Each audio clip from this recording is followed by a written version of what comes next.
The needle pierced my skin for the final time, and I watched as the last letter of Alexander Sterling was etched permanently into my collarbone. The tattoo artist wiped away the blood with a clinical precision that made my stomach turn, but not as much as the realization that I had just branded myself like cattle for a man who would forget my name before the ink even dried.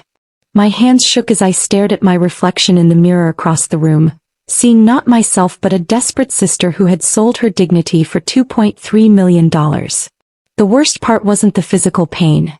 It was knowing that tomorrow morning, when the anesthesia wore off and my little brother Noah opened his eyes after his brain surgery, he would see these letters carved into my skin and know exactly what his life had cost me. Before I continue with the rest of my story, I need to ask something of you.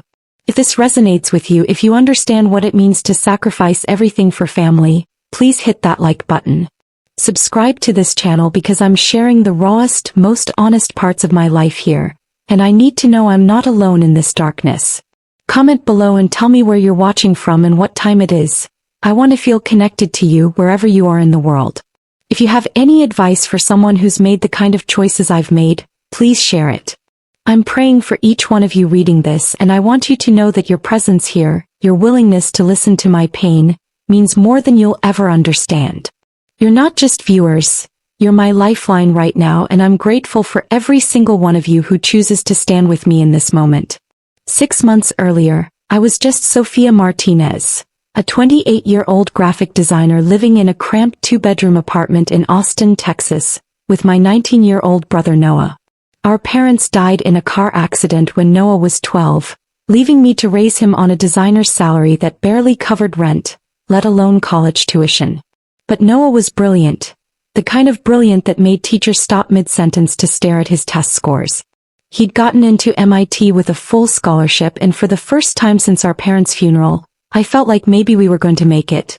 Maybe all those years of mac and cheese dinners and secondhand clothes were finally going to pay off.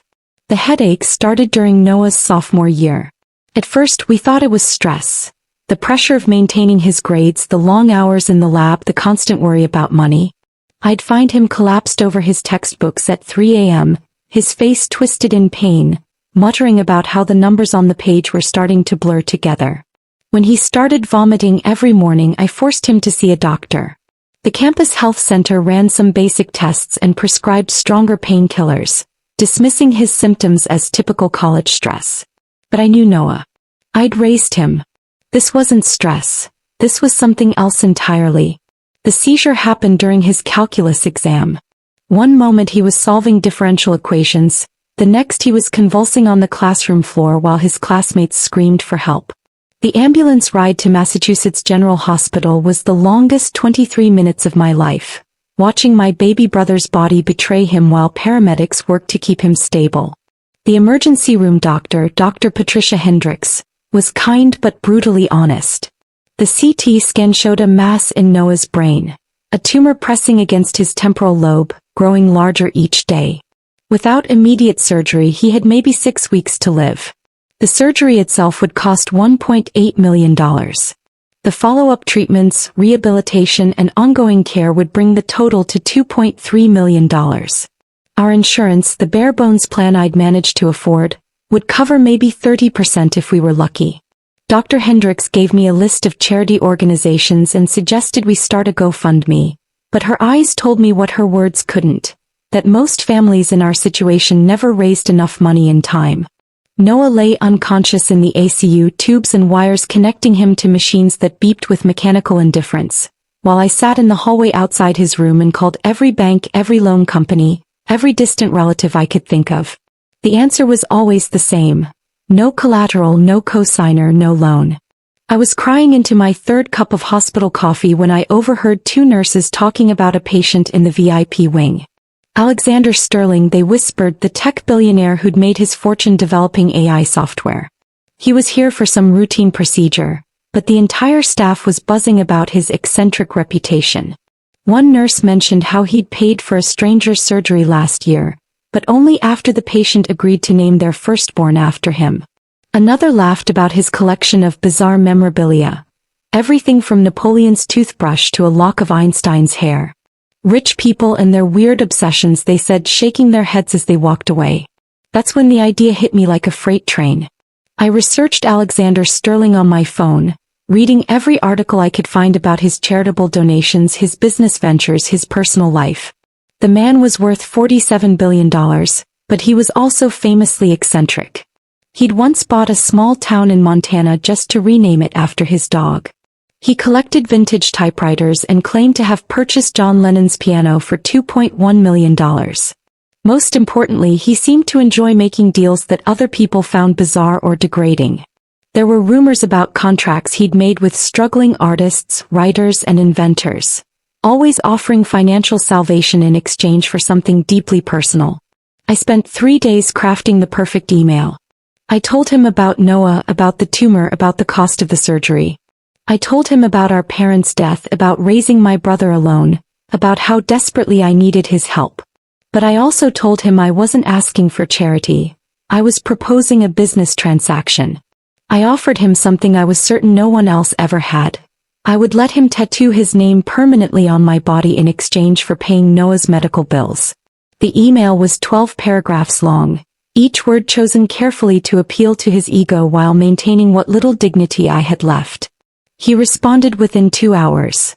Miss Martinez, the email began, your proposal intrigues me. I've been offered many things in exchange for money. Art, real estate, even marriage proposals. But no one has ever offered me permanent real estate on their body. I'm willing to make this deal, but with conditions. The tattoo will be placed where I choose, it will be of my full name in the font I select, and it will be done by my personal tattoo artist. The procedure will be filmed for my personal collection, and you will sign a contract stating that you will never have the tattoo removed or covered. In exchange, I will wire $2.3 million to your brother's hospital account within 24 hours of the tattoo's completion. If you agree to these terms, meet me at the Four Seasons in Boston tomorrow at 3 p.m. Come alone. I stared at the email for 20 minutes, my hands trembling as I reread each word. The rational part of my brain screamed at me to find another way, to keep trying with the fundraising, to explore other options. But when I looked through the ICU window at Noah, his face pale and drawn, the monitors showing his vital signs growing weaker each day, I knew I didn't have a choice.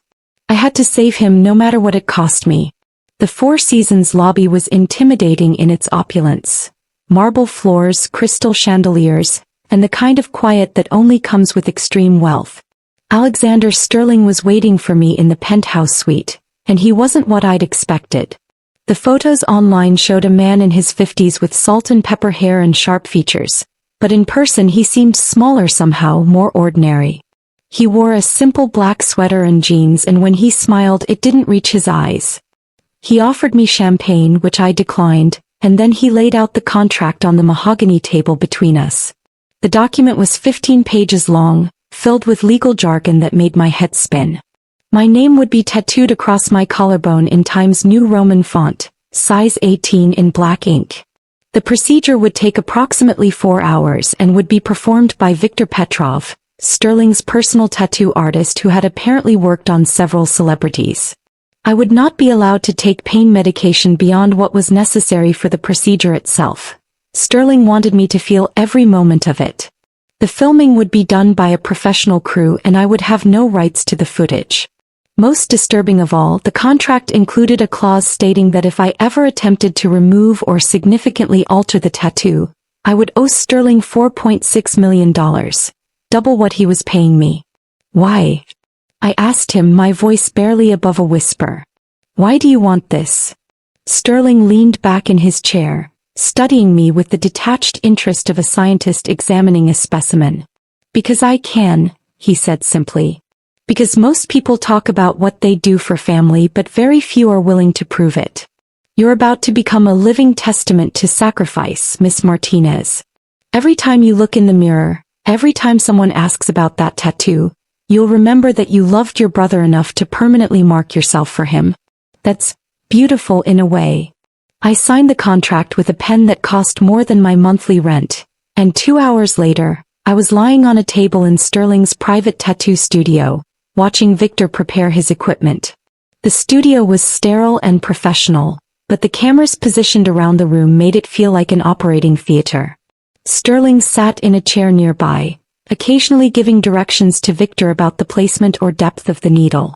He chatted casually about his other investments while Victor worked, as if we were discussing the weather instead of permanently altering my body. The pain was unlike anything I'd ever experienced.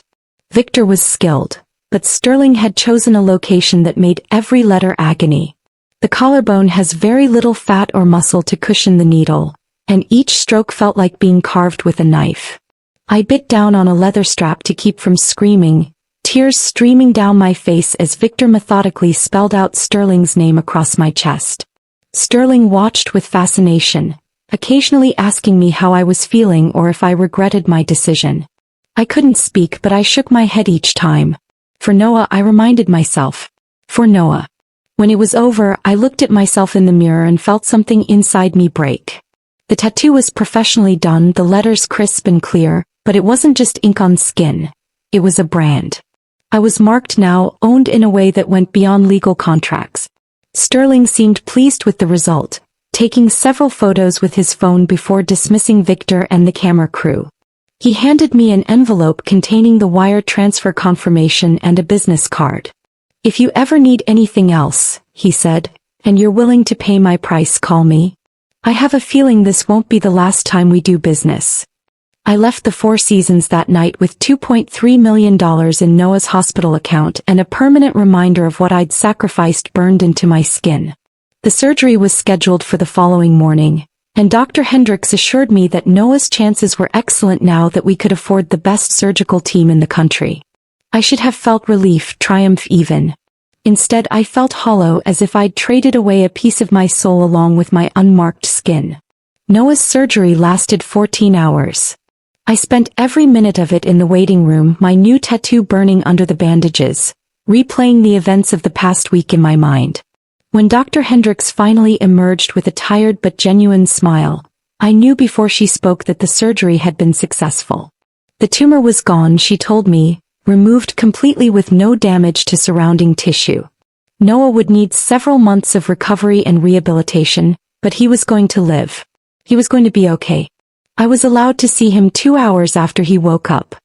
He was groggy from the anesthesia, but his eyes were clear and focused in a way they hadn't been for months. He smiled when he saw me, and for a moment I forgot about everything else. My little brother was alive. He was going to be okay. That was all that mattered. "Soph," he said, his voice hoarse from the breathing tube. "How did we afford? I know the insurance wouldn't cover everything." I'd practiced this conversation in my head a dozen times, but when the moment came I couldn't lie to him. Noah was too smart, too perceptive. He'd figure it out eventually, and I couldn't bear the thought of him discovering the truth from someone else. So I told him everything. About Sterling, about the contract, about the tattoo hidden under my hospital gown. I watched his face change as I spoke, saw the gratitude in his eyes transform into horror, then anger, then something worse. Guilt. "Show me," he whispered. I pulled down the neckline of my gown, revealing the fresh tattoo with its bold black letters. Noah stared at it for a long moment, then closed his eyes and turned his head away. When he looked at me again, there were tears on his cheeks. "I'm so sorry," he said. "Sophia, I'm so sorry. I never wanted." "Don't," I interrupted. "Don't apologize for being sick. Don't apologize for needing help. You didn't choose this, Noah. But I chose to save you, and I'd make the same choice again." But even as I said the words, I could see the damage was done.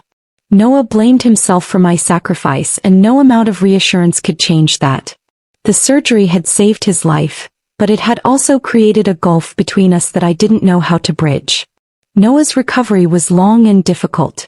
The rehabilitation process was grueling, requiring him to relearn basic functions that the tumor had affected. His speech was slurred for weeks, his coordination was off, and he struggled with memory issues that frustrated him beyond measure.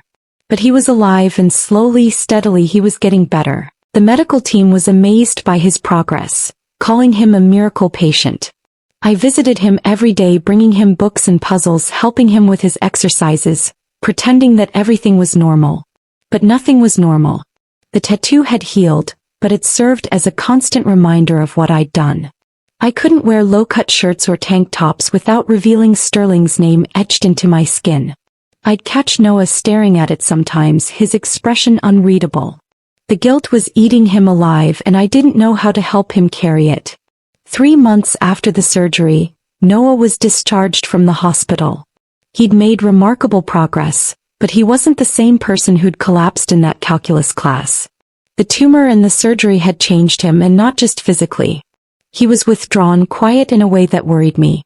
He'd always been introspective, but now he seemed to be disappearing into himself.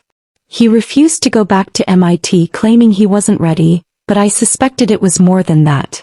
He felt like he owed me something he could never repay. We settled into a new routine back in Austin. Noah spent his days reading and doing physical therapy exercises, while I tried to rebuild my graphic design business. But the tattoo made everything complicated. Clients would notice it during video calls, and I'd have to make excuses or position the camera to hide it. Dating was out of the question. How do you explain to someone that you have another man's name permanently etched on your body? I felt marked, branded, set apart from normal life in a way that I couldn't undo. The first letter arrived on a Tuesday morning, 6 months after Noah's surgery. It was from Alexander Sterling, written on expensive stationery in his precise handwriting. He congratulated me on Noah's recovery and mentioned that he'd been following our story through the private investigator he'd hired to monitor us. The letter was friendly, almost casual, but it made my skin crawl. He was watching us, checking up on his investment. More letters followed, arriving every few weeks. Sterling would share details about his business ventures, his travels, his latest acquisitions. He wrote about the tattoo as if it were a joint project we'd completed together, referring to it as our collaboration and a beautiful symbol of sacrifice. He sent photos of himself at charity galas and business meetings, always with a personal note about how much he enjoyed having a permanent connection to me. The letters felt like a violation, a reminder that I couldn't escape the contract I'd signed. Noah found one of the letters before I could hide it. I came home from a client meeting to find him sitting at the kitchen table, Sterling's latest missive spread out before him. His hands were shaking as he read, and when he looked up at me, I saw something break in his eyes. "He's still in contact with you," Noah said, his voice hollow. "He thinks he owns you." I tried to explain that the letters didn't mean anything, that I just threw them away, but Noah wasn't listening. He was staring at the tattoo on my collarbone, and I could see the weight of his guilt crushing him. He'd always been sensitive, but the surgery had left him even more emotionally fragile. The idea that Sterling was still part of our lives because of him was more than he could bear. "This is my fault," he whispered. "All of it. You destroyed your life for me, and now this psychopath thinks he has some claim on you. I should have died, Sophia. I should have just died." I tried to reach for him, but he pulled away, knocking over his chair as he stood.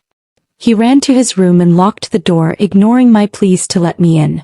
I heard him crying through the thin walls, the sound of his sobs breaking my heart all over again.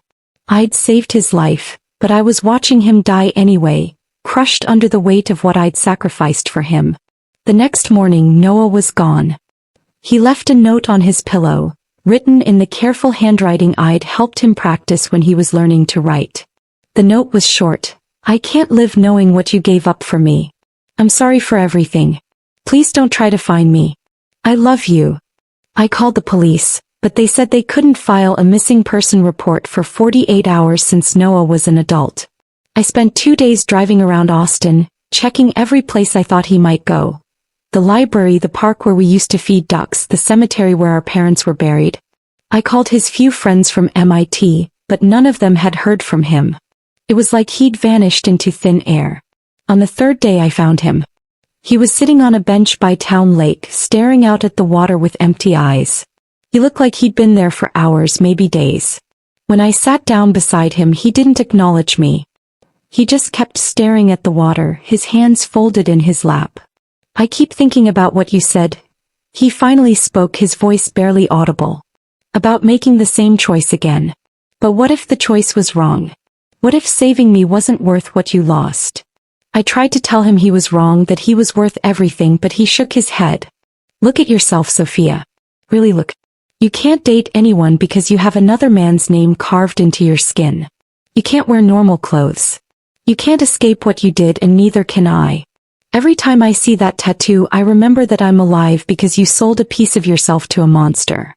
We sat in silence for a long time, watching the water and the joggers and the normal people living their normal lives.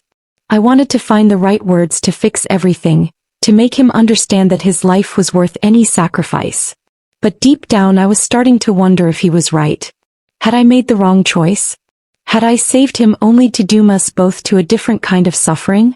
The second letter from Sterling arrived the next week. This one was different. More personal, more intimate. He wrote about how much he enjoyed our connection, and how he'd been thinking about commissioning another piece from me. He mentioned that he had several friends who were interested in similar arrangements, wealthy men who collected unusual memorabilia and were willing to pay handsomely for it. He enclosed a business card for a high-end escort service, suggesting that I might be interested in expanding our professional relationship. I burned the letter immediately, but not before Noah saw it. He didn't say anything, but I could see the disgust and shame in his eyes. The tattoo wasn't just a mark anymore. It was a gateway, an invitation for Sterling to treat me like property. And because of the contract I'd signed, there was nothing I could do to stop it. Noah's condition deteriorated rapidly after that. The guilt, the depression, the constant reminder of what I'd sacrificed. It was too much for him to bear. He stopped eating regularly, stopped taking care of himself, stopped engaging with the world around him. I tried to get him into therapy, but he refused.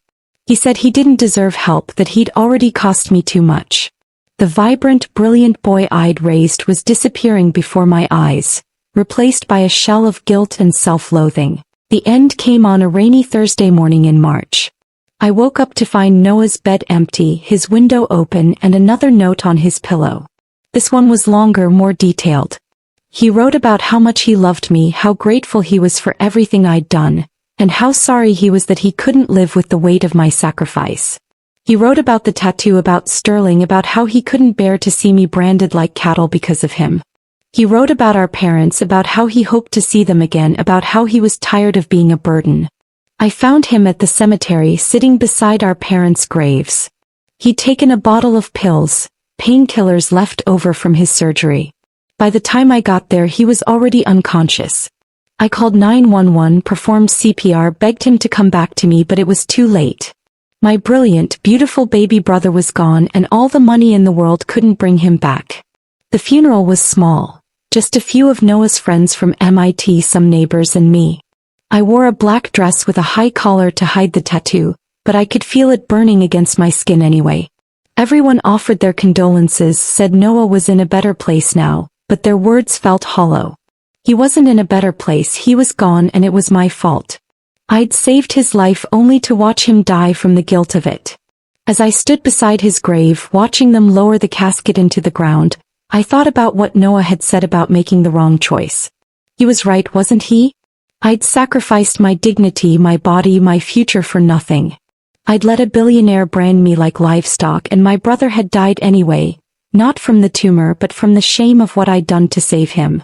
Sterling sent flowers to the funeral with a note expressing his condolences. He also sent another letter, this one offering to help me through my grief. He suggested that I might want to consider his previous offer about expanding our professional relationship. He mentioned that he had a friend who collected photographs of people in mourning, and that he'd be willing to pay generously for a session. The letter was respectful on the surface, but underneath, I could hear the predator's hunger. He sensed my vulnerability, my desperation, and he wanted to feed on it. I'm sitting in my empty apartment now, staring at the tattoo in the mirror. Alexander Sterling is etched into my skin in perfect black letters, a permanent reminder of the deal I made with the devil. Noah's room is exactly as he left it, his books stacked on the nightstand, his MIT sweatshirt hanging over the chair. I can't bring myself to pack his things away because that would mean accepting that he's really gone. The letters from Sterling keep coming, one every few weeks, each one more invasive than the last. He's made it clear that he considers me his property now, marked with his name and bound by the contract I signed. He's offered me more money for more degrading acts, always couched in the language of business and opportunity. He knows I'm broke. Funeral expenses and medical bills have eaten through most of the money he gave me. He knows I'm alone, desperate, and branded with his name. He's playing a long game, waiting for me to break completely so he can swoop in and claim what he thinks he owns. But I won't give him that satisfaction. I won't let him win. Noah was wrong about one thing. I don't regret saving him. I regret that I couldn't save him from the guilt, that I couldn't make him understand that his life was worth any price. I regret that I failed him not once but twice. I regret that the tumor might have been kinder than the tattoo, that death might have been easier than the shame. The worst part is that I understand now what Sterling meant when he said I'd become a living testament to sacrifice. Every time I look in the mirror, every time someone asks about the tattoo, I'm reminded that love isn't always enough. Sometimes the things we do for love destroy the very people we're trying to save. Sometimes our sacrifices become chains that bind us to our own suffering. I'm telling you this story because I need you to understand something important. There are prices that are too high to pay even for love. There are choices that seem noble in the moment but lead to destruction. I thought I was being heroic when I let Alexander Sterling tattoo his name on my body. I thought I was saving my brother's life. But I was really just signing both our death warrants, his in ink and mine in shame. Noah is gone now, and I'm left with nothing but the permanent reminder of my failure burned into my skin. The tattoo will never fade, the contract will never expire, and Sterling will never stop seeing me as his property. I saved my brother's life for exactly 11 months and 3 days. In the end, it wasn't enough. In the end, nothing was enough. The letters keep coming and I keep throwing them away. But I know that eventually I'll be desperate enough to open one. Eventually I'll be broken enough to call the number on Sterling's business card. Eventually I'll discover that selling your soul is never a one-time transaction. It's a subscription service and the payments never stop. So when you think about what you do for love, remember my story. Remember that sometimes the cure is worse than the disease. Remember that heroes don't always save the day, and that sacrifices don't always have happy endings. Remember that love, no matter how pure, can't protect you from the consequences of your choices. And remember Noah, who was brilliant and kind and too good for this world. He died because he couldn't live with the price of his salvation. He died because love, even the deepest love, sometimes isn't enough to heal the wounds we create in its name. I'm sorry, Noah. I'm so sorry I couldn't save you from what I did to save you. I'm sorry I failed you twice. I'm sorry that my love wasn't enough to keep you here. The tattoo burns as I write these words. Alexander Sterling's name seared into my skin like a brand on cattle. It will burn forever, a permanent reminder of the day I learned that some prices are too high to pay even when the alternative is death. Especially when the alternative is death.